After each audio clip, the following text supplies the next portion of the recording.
The fall of processing station Karath 7 sent shockwaves through the Volturi, dominion that no amount of official denial could suppress within days. The story had spread to every corner of the Empire, through channels that the Dominion censors could not control tribute.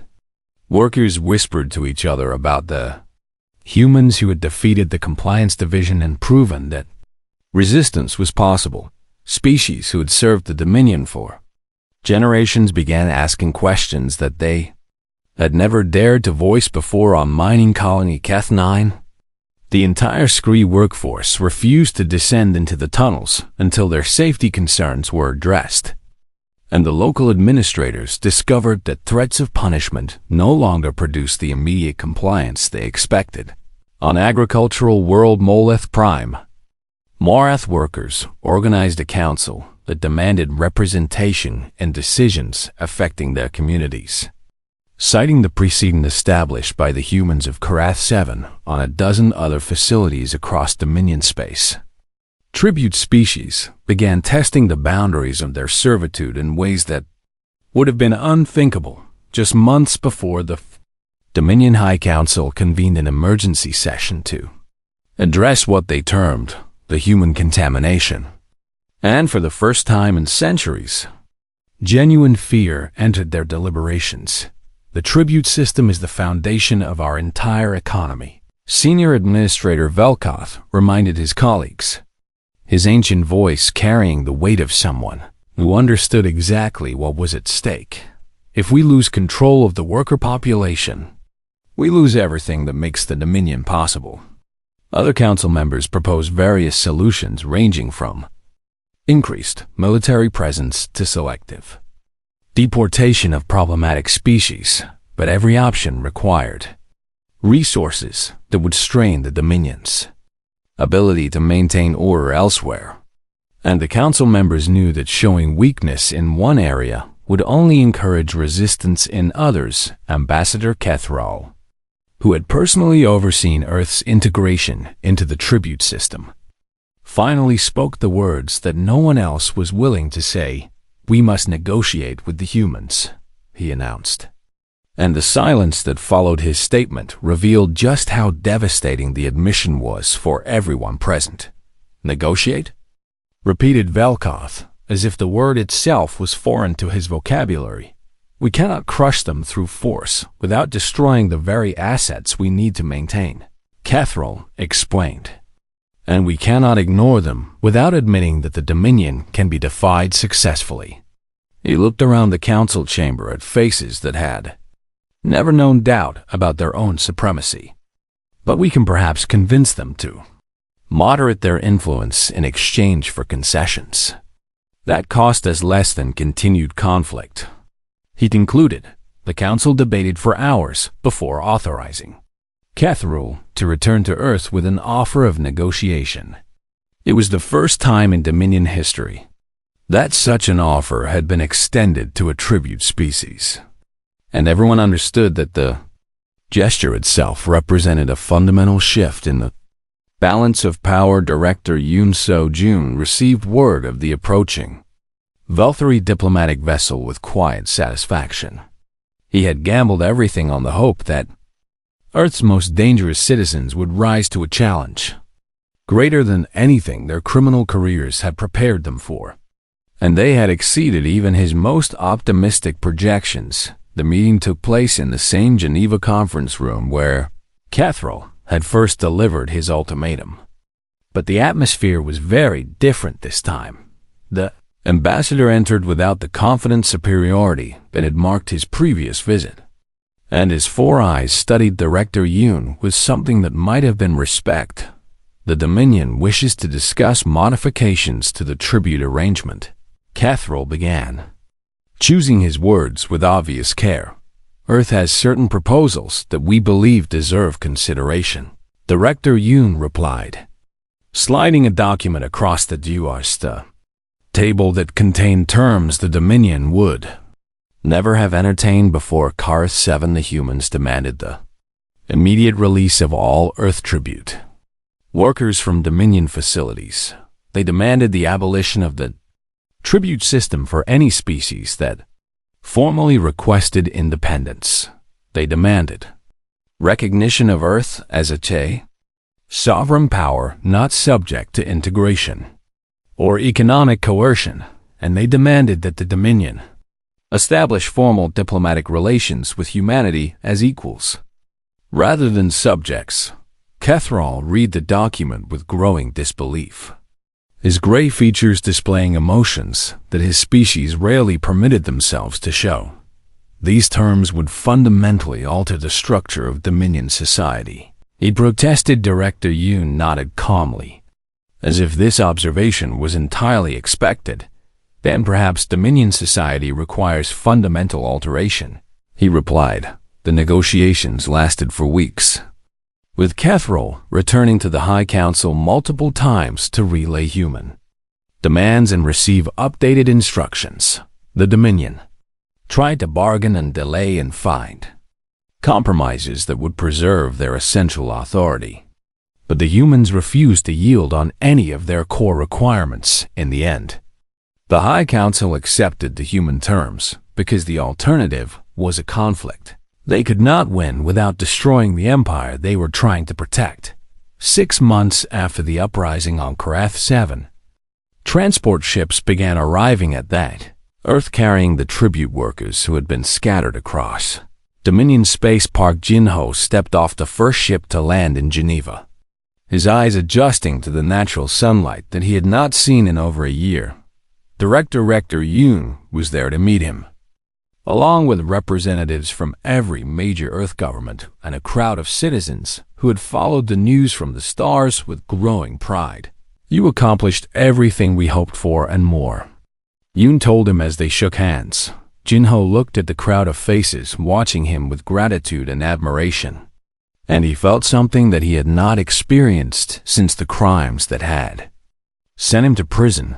He felt like he belonged to something worth protecting. Carla Mendez returned to a world that no longer saw her as a criminal but as a hero who had used her unique talents to free millions of beings from oppression.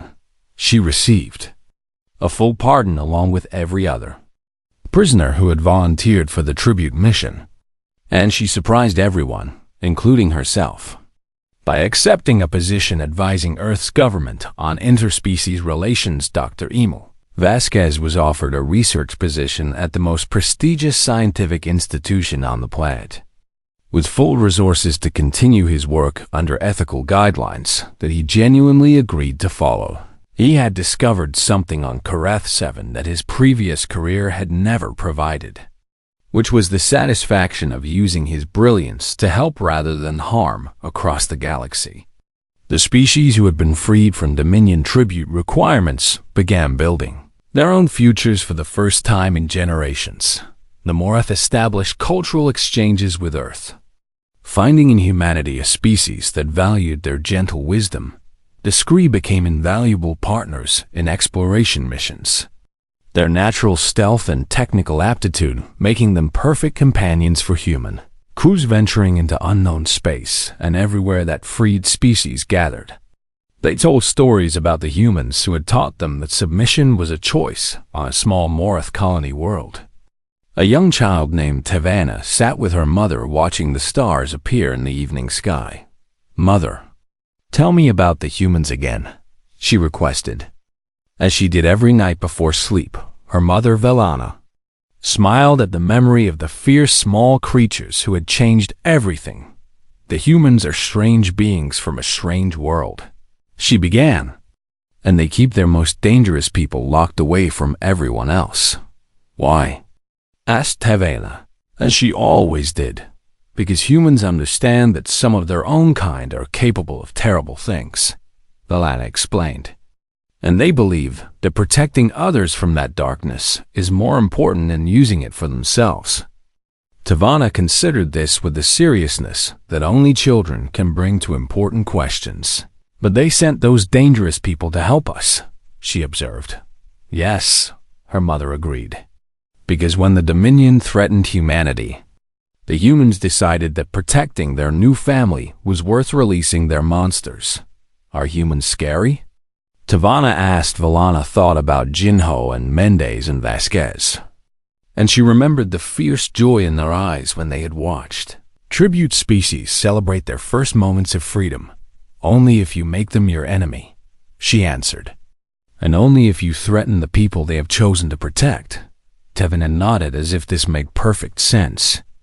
And she drifted off to sleep, dreaming of a galaxy where even the smallest and gentlest species had friends who would fight for them high above. The stars continued their ancient dance, and somewhere among them, humanity was just beginning to find its place in a universe that had learned a valuable lesson about demanding tribute from the wrong species. The Velfari Dominion still existed, but it was no longer the unchallenged power it had once been, and in the shadows between the stars, other empires watched and wondered and quietly resolved to treat the strange species called humanity with considerably more respect than the Dominion had shown after all. If Earth was willing to send its prisoners and terrorists as tribute, then the galaxy could only imagine what horrors they might unleash if truly provoked. It was. The wise among them concluded, much better not to find out. The Compliance Division arrived at Processing Station, Kirath 7, with the quiet confidence of predators who had never known defeat. Commander Vethril led a force of 200 specialists who had crushed rebellions across the Dominion for over a century, and she regarded this assignment as nothing more than routine maintenance. Tribute workers sometimes forgot their place, and the Compliance Division existed to remind them. Her ship docked with the station at precisely the time she had specified in her advance notice, because the Compliance Division believed that predictability itself was a weapon. When subjects knew exactly when punishment would arrive, they spent the waiting time destroying themselves with fear and anticipation. Overseer Molvith met her at the docking port with visible relief on his gray features. Commander, the situation has deteriorated significantly since my last report, he explained as they walked through the station's corridors. And I believe the humans have organized some form of coordinated resistance among the tribute workers. Vethril listened with half her attention while her specialists dispersed through the station to begin their assessment. She had heard similar concerns from dozens of overseers over her long career, and every single one of them had overestimated the threat they faced. Show me these humans, she commanded, and I will demonstrate the proper method for restoring compliance. Park Jinho was working on a routine maintenance task when the fine compliance officers found him. He looked up at their approach with an expression of mild curiosity, as if heavily armed specialists were simply an interesting change from his usual routine. You are the leader of the human tribute workers, Vethril stated rather than asked, her four eyes studying him with the practiced gaze of someone who catalogued weaknesses as easily as breathing. Jinho shrugged with the casual indifference of a man who had faced interrogation many times before. I am simply a worker who completes his assigned tasks, he replied, and I have no authority over anyone on this station. Vethril smiled, and the expression held no warmth or mercy. We shall see what truths emerge when proper pressure is applied. She promised the Compliance Division began their work with the methodical precision that had made them feared throughout the Dominion. They isolated the human workers from other species and subjected them to enhanced interrogation techniques designed to break the strongest wills. They made public examples of workers suspected of organizing resistance, applying punishments that had reduced other species to trembling obedience. They flooded the station with additional surveillance systems and stationed guards at every intersection and junction. For 3 days, the station operated under a regime of absolute control that should have crushed any organized opposition. But on the 4th day, things began to go wrong in ways that the Compliance Division had never experienced. It started with small incidents that seemed like coincidences. A patrol group reported feeling dizzy and disoriented in Corridor 7, though medical scans showed nothing wrong with their physiology equipment in the detention center malfunctioned at precisely the moments when it was most needed, releasing prisoners who immediately vanished into sections of the station that the sensors could not reach communication systems, developed glitches that sent orders to wrong departments or failed to transmit at all during critical moments, Commander. Vethril dismissed these problems as the expected challenges of working with unfamiliar station systems. But the incidents grew more frequent and more disturbing as the days passed. Guards began reporting that they heard sounds at the edge of perception. High-pitched whines and low rumbles that seemed to come from everywhere and nowhere at once. Dar Vasquez had spent months identifying the exact frequencies that would cause maximum discomfort to Vulturi auditory systems without being loud enough to register on standard monitoring equipment. Now his work was bearing fruit, and the compliance officers found themselves growing increasingly agitated without understanding why the lighting in certain corridors began to flicker in patterns that Vasquez had determined would trigger the Vulturi panic response. Buried deep in their evolutionary psychology from an age when their ancestors feared predators that hunted through bioluminescent displays, guards who patrolled those corridors returned to their barracks shaken and confused, unable to explain why they felt such overwhelming dread in areas that contained no visible threats. Carla Mendez had prepared something even more devastating than physical discomfort. Her network had spent weeks studying the Compliance Division's command structure, identifying rivalries and resentments and buried conflicts that existed in every hierarchical organization. Now her people began to exploit those weaknesses through carefully planted misinformation. Officers received contradictory orders that seemed to come from their superiors but had actually originated in Mendez's underground communication system. Patrol schedules were altered in ways that left certain areas unguarded at precisely the wrong moments. Reports were modified before reaching Commander Vethril, painting a picture of success while the actual situation deteriorated around her. The Compliance Division began to fragment as officers stopped trusting orders they received and started questioning the competence of colleagues they had worked beside for decades. Jinho waited until the confusion reached its peak before launching the operation he had planned since the moment he learned the Compliance Division was coming across the station. Tribute workers from every species rose up in coordinated action that the Vulturi had believed impossible. The Morath used their knowledge of station systems to seal doors and redirect security forces away from key objectives. The Scree emerged from shadows to disable sensors and communication relays with the precision of creatures born for sabotage. Humans who had spent months memorizing patrol patterns and guard schedules struck at exactly the right moments to maximize chaos and minimize resistance. The Compliance Division found themselves hunted through corridors they thought they controlled, facing enemies who seemed to know their every move before they made it. Commander Vethril rallied her forces in the main security hub, determined to restore order through overwhelming force.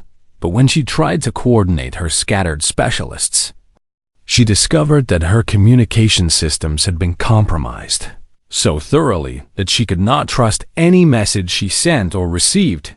Jinho appeared before her position with a small group of human fighters, their improvised weapons far less impressive than the Compliance Division's standard equipment, but the expression on his face told Vethril something that her centuries of experience had never prepared her to understand. These creatures were not afraid, and their lack of fear was more terrifying than any weapon she had ever faced. "You were sent here to crush resistance," Jinho said, his voice carrying clearly across the security hub. "But you made a fundamental error in your assessment." Vethril raised her weapon, but something in his calm certainty made her hesitate. "We are not resistors in the way your species understands the term," Jinho continued, "because resistance implies that you had control over us to begin with." He gestured at the chaos visible through the hub's monitoring systems, showing compliance officers being overwhelmed across the station by tribute workers who had learned that the Dominion's power was an illusion. "Earth sent you its prisoners because we wanted you to understand something important," Jinho said, His eyes locked on Vethral's with an intensity that made her ancient bones feel cold. "You asked for tribute, and we gave you the people who frighten us," he concluded. "So imagine what we kept at home." An hour later, Jinho stood in the station's main communication center, preparing to send a message that would change the galaxy forever. Behind him, the last of the compliance division had been secured in the detention facilities that had once held tribute workers. Commander Vethro had surrendered when she realized that her forces were defeated and that continued resistance would only lead to unnecessary deaths. The Morath and the Scree and the dozen other species who had joined the uprising watched as Jinho activated the broadcast system that would carry his voice to every Dominion communication network in the sector. He spoke clearly and simply, knowing that his words would reach billions of beings who had lived under Dominion rule without hope. "This is Processing Station Karath 7, he announced, "and I am speaking on behalf of the tribute workers who have taken control of this facility." He paused to let the significance of those words settle into the minds of everyone listening. "Earth sent you its prisoners, and we have shown you what we can accomplish when given a reason to fight," he continued. "So consider carefully what humanity might do if you ever give us a reason to send our best." The message ended, and silence fell across the station as the tribute workers absorbed what they had achieved for the first time in Dominion history. A processing station had fallen to the very workers it was meant to control, and somewhere in the vast bureaucracy of the Velthari Empire, powerful beings were beginning to realize that they had made a terrible mistake when they demanded tribute from the strange species called humanity. 3 months had passed since the humans arrived at Processing Station Karath 7, and Section 14 had become something that the Velthari could no longer recognize or control. Overseer Malvith stood at the observation gallery above the main work floor, watching the tribute workers move through their assigned tasks with an efficiency that should have pleased him. Instead, it filled him with a nameless dread that he could not quite explain to his subordinates. The humans had taught the other species something dangerous, and that something had spread through the station like a disease that attacked the mind rather than the body. Park Jinho supervised a crew of mixed species as they maintained the station's atmospheric recycling systems on the surface. Everything appeared normal because the work was completed on schedule and the favor and the end of AI. Quality met Dominion standards, but Jinho had transformed his work crew into something far more valuable than efficient laborers. He had turned them into a resistance cell. The techniques he taught were subtle enough to avoid detection by the Velthari guards, who still believed they controlled every aspect of station life. He showed the Morath how to appear compliant while sabotaging equipment in ways that would only become apparent weeks later. He demonstrated to the Scree how their small size and natural stealth made them perfect couriers for messages that could not be trusted to the station's monitored communication systems. He trained workers from a dozen different species in the art of looking busy while accomplishing nothing, slowing production through 1,000 tiny delays that individually meant nothing but collectively reduced output by 15%. The Velthari noticed the drop in productivity, of course, but they could not identify its cause because no single action rose to the level of obvious sabotage. Every report from the supervisors described workers who followed orders and completed assignments and showed proper respect to their Dominion masters. Yet somehow the numbers kept falling, and Mulvith could not understand why. Carla Mendes had built something even more remarkable in the shadows between official station activities. Her underground economy connected tribute workers across all sections of Karath 7, trading favors and information and small comforts that made life bearable under Dominion rule. She applied every lesson she had learned from decades of criminal enterprise, creating a network that could move goods and messages without ever appearing on Velthari sensors. Morath worker in the food processing section could now obtain medicine for her sick child through channels that Mendes had established with contacts. In the medical bay, a scree laborer who witnessed guard brutality could pass that information to others who would ensure the responsible. Valkyrie faced unexplained equipment failures and administrative complications. The tribute species had always competed against each other for the limited resources and attention of their masters. But Mendes had shown them the power of cooperation alone. "You are prey," she told her network leaders during secret meetings in maintenance corridors that the Valkyrie never patrolled. "But together, you become something else entirely." She never used the word predator, because that was not what she was building. She was building a community. And communities protected their members in ways that individuals never could. Dr. Emil Vasquez had spent his 3 months conducting research that would have earned him another life sentence on Earth. He studied Valkyrie biology through careful observation and occasional controlled experiments that the guards never noticed. He discovered that their sensitive hearing could be disrupted by certain frequency combinations that fell outside the range they normally monitored. He learned that their rigid psychology made them vulnerable to confusion when events did not match their expectations.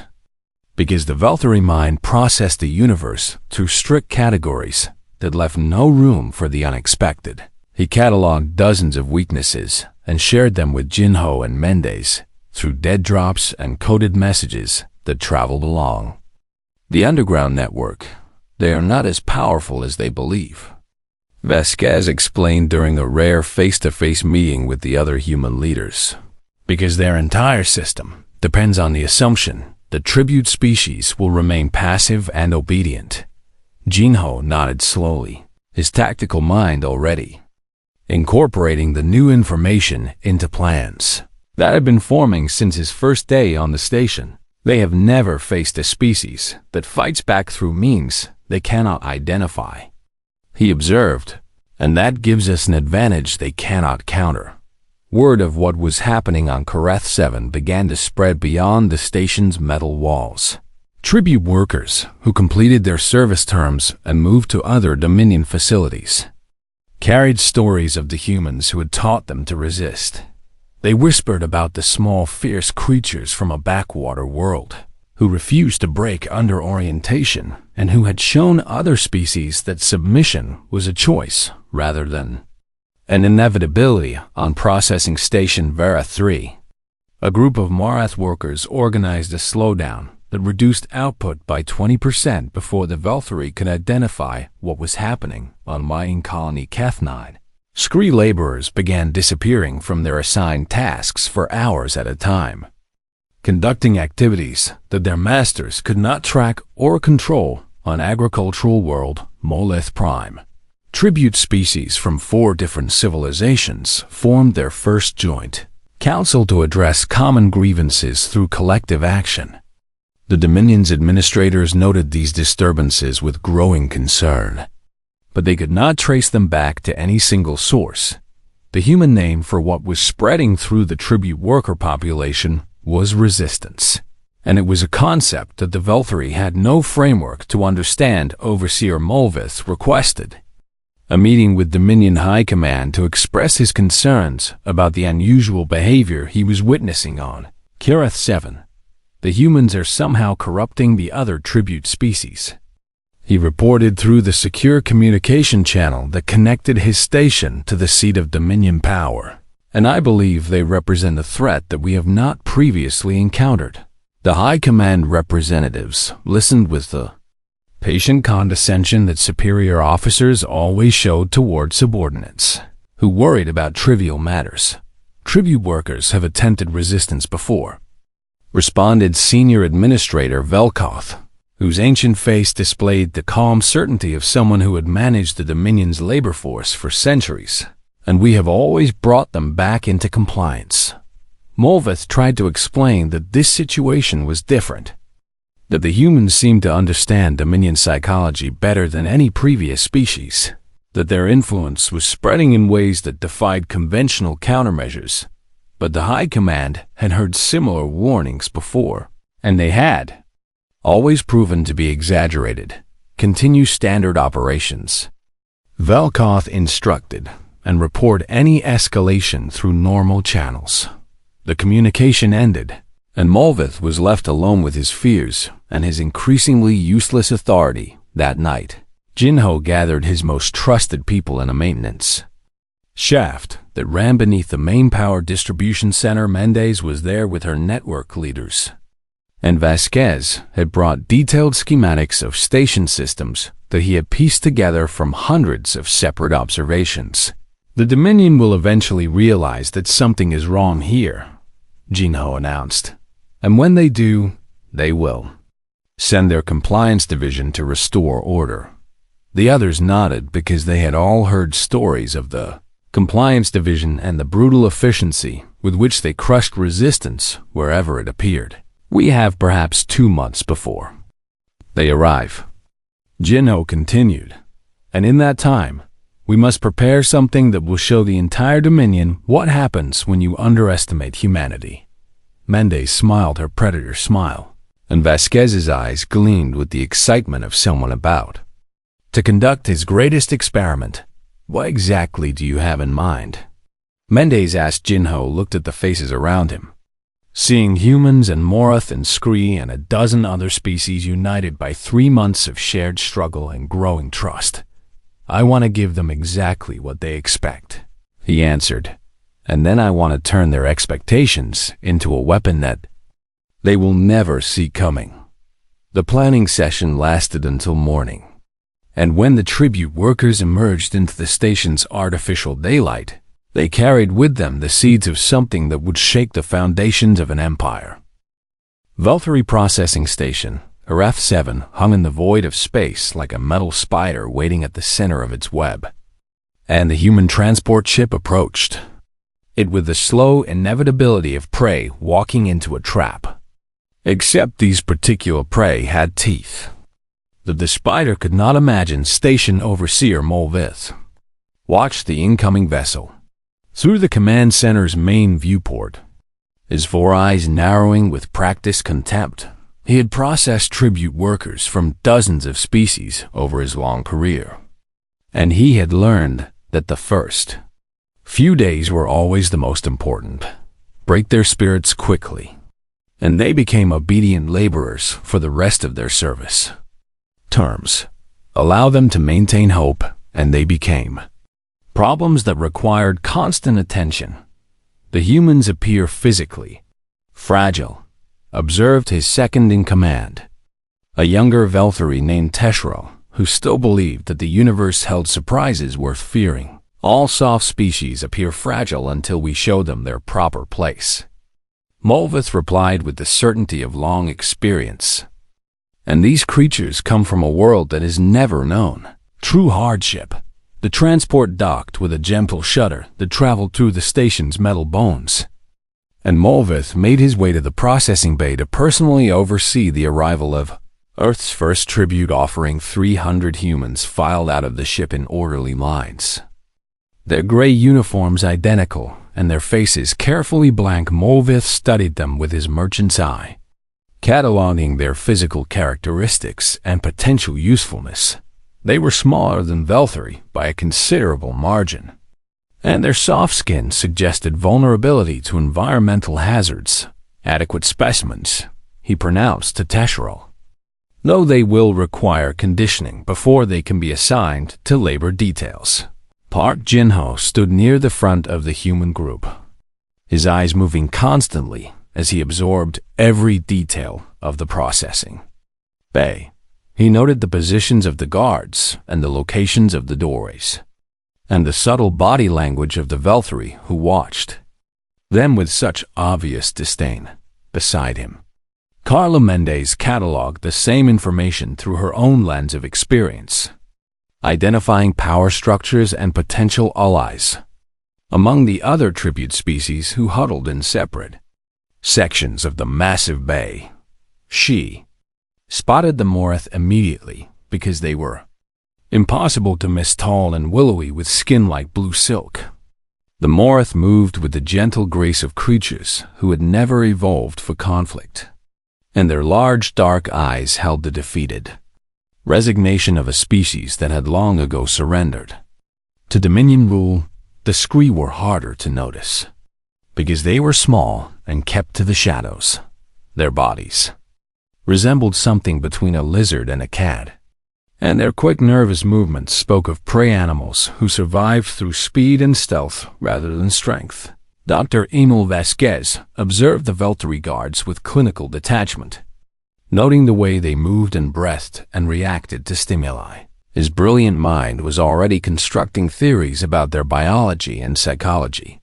Searching for the weaknesses that every species possessed, orientation begins immediately. Molvith announced through a translation device that rendered his words into a dozen different languages. And you will learn the proper way to serve the Dominion. The humans were separated into groups of 50 and led to different sections of the station where their education would begin. Jinho's group found themselves in a bare metal room with no furniture and harsh lighting that never dimmed. They were given no food and no water and no explanation for how long they would remain there. Hours passed in uncomfortable silence, and the Veltari guards watched through observation windows with patient expectation. They had seen this technique break the will of countless species because isolation and uncertainty were universal weapons against sentient minds. But the humans did not break. Jinho gathered his group into a tight circle and began speaking in low tones that the listening devices could barely detect. He explained what the Veltari were trying to accomplish and how to resist it, drawing on years of military training that had prepared him for exactly this kind of psychological warfare. They want us afraid and confused, he told his fellow prisoners. So we will give them neither. In another section of the station, Carla Mendes faced the same treatment with the same defiance. She had survived interrogations by police forces on 3 continents, and she had learned that captors expected certain reactions from their prisoners. Fear and desperation and eventual submission were the normal responses to isolation. And Veltari clearly anticipated nothing different from these soft creatures from a backwater world. Instead, Mendes organized her group with the efficiency of someone who had managed criminal organizations through far worse circumstances. She established a hierarchy based on skills and temperament, identified the strongest personalities who could help maintain morale, and began building the foundation of something the Veltari would not recognize until it was too late. Dr. Vasquez endured his isolation with the patience of a scientist conducting an experiment.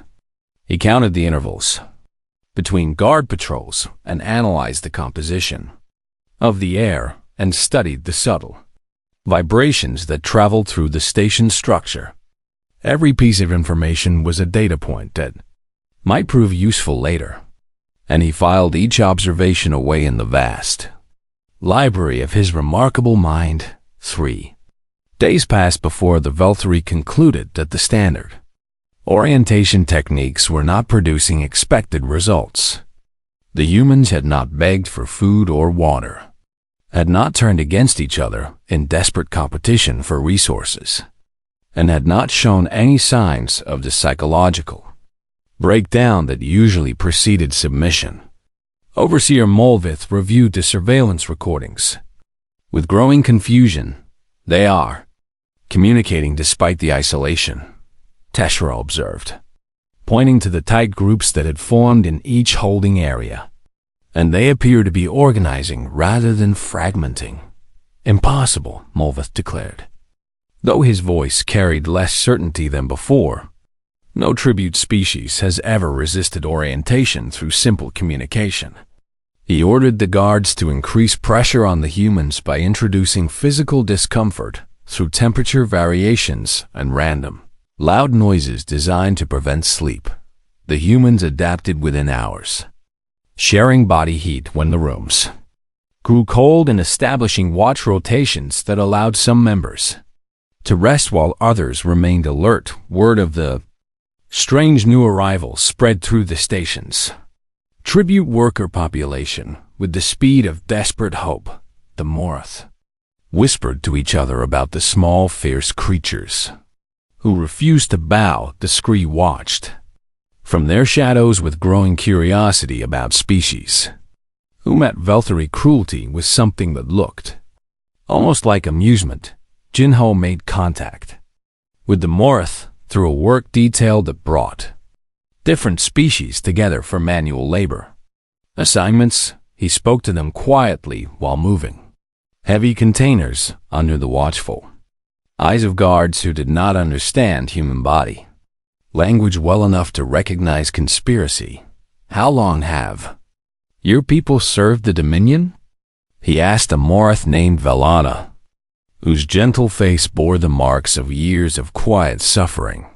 7 generations, she replied with the soft resignation that had become her species' defining characteristic. And we have learned that resistance only brings greater pain. Jinho nodded slowly, his eyes never leaving the guards who patrolled the work area. Then perhaps it is time for you to learn something new, he said, because the humans who came here are not the kind of people who accept pain quietly. Velana looked at him with something that might have been hope struggling to surface through layers of conditioned despair. What kind of people are you? She asked. Jinho smiled, and there was nothing gentle or comforting in the expression. We are the kind of people that our own species locked away because they feared what we might do, he answered. And now the Dominion has given us a cause worth fighting for. That night, Overseer Malvith received the first of many reports that would eventually keep him awake with worry. The humans were not adapting to submission as every other species had done before them. They were adapting the station to themselves, and they were teaching others to do the same. He did not yet understand the significance of what he was witnessing, but somewhere deep in his ancient bureaucrat soul, a small voice whispered that the Dominion had made a terrible mistake. The massive ship descended through Earth's atmosphere like a metal mountain falling from the sky, and every human who watched it felt something cold settle in their chest. Ambassador Kethril of the Velthari Dominion stood at the viewport of his vessel, studying the blue planet below with the same expression a merchant might wear while examining common goods at a market stall. He had done this 47 times before with 47 different species, and every single one of them had eventually submitted to the Dominion's will. The Velthari did not conquer through war because war was expensive and messy and left damaged goods behind. Instead, they conquered through economics and patience and the simple reality that no civilization could survive isolation from the galactic community within hours of landing. Kethril stood before Earth's United Council in Geneva, his tall gray form towering over the human representatives who sat in their curved rows of seats. His skin had the texture of polished stone, and his 4 eyes blinked in sequence as he regarded these small creatures who had only recently discovered faster than light travel. The Velthari Dominion welcomes humanity to the galactic stage, Kethril announced, his translator device converting his words into perfect English. And we offer you the same opportunity we have offered to hundreds of species before you. The humans listened in silence as he explained. The terms of integration into the Dominion Earth would provide tribute in the form of laborers who would serve on Dominion stations, and colonies throughout the galaxy. Earth would also surrender certain technological patents and a percentage of its natural resources. In exchange, humanity would gain access to Dominion trade networks and protection from the various dangers that lurked in unexplored space. And if we refuse, asked to Secretary General Amara Okonkwo, her voice steady despite the fear that every human in the room shared. Kethril's lipless mouth curved into something that might have been a smile on a different species. Then Earth will be economically isolated from all Dominion trade partners, which includes 93% of known civilized space, he replied. And history has shown that civilizations cannot sustain themselves under such conditions. He did not need to elaborate further because every council member understood the threat beneath. His polite words, starvation and technological stagnation, and slow decay awaited any world that tried to stand alone. Against the Dominion, the council requested time to deliberate, and Kethril granted them 7 planetary rotations to make their decision. He returned to his ship with absolute confidence that the humans would submit just as every other species had submitted. Before them, in a secure conference room beneath the council chambers, Director Yoon Seo-jun of the Global Security Council sat across from a small group of military and intelligence leaders. The lines on his face seemed deeper than they had been just hours ago, and his dark eyes held the weight of impossible decisions. "Our fleet cannot match theirs," General Morrison stated flatly.